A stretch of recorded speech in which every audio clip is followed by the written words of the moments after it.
রাতের আঁধারে মহানন্দা ব্যাটালিয়ন ৫৯ বিজিবির অধিনায়কের শীতবস্ত্র বিতরণ।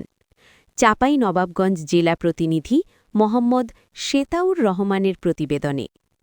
কয়েকদিন যাবৎ উত্তরবঙ্গের কয়েকটি জেলায় শীতের তীব্রতা আশঙ্কাজনক হারে বৃদ্ধি পাওয়ায় তাপমাত্রা ৮-৯ ডিগ্রিতে নেমে আসে। এতে করে দুস্থ, ছিন্নমূল ও অসহায় মানুষগুলো চরম দুর্দশার মধ্যে পড়ে এবং তাদের স্বাভাবিক জীবনযাত্রা ব্যাহত হয়।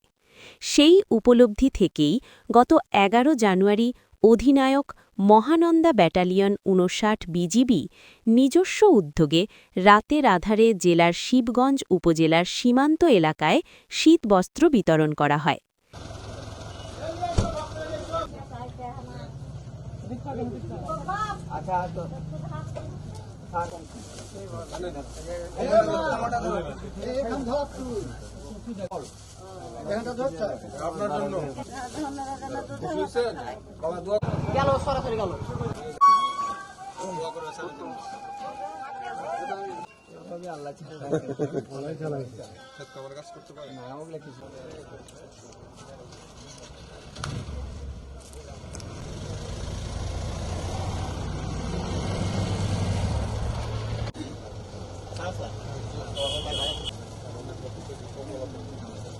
রাতের আঁধারে একজন বিজিবি অধিনায়কের হাত থেকে শীতবস্ত্র পেয়ে আবেগ আপ্লুত হয়ে পড়ে সীমান্ত এলাকার এসব মানুষ।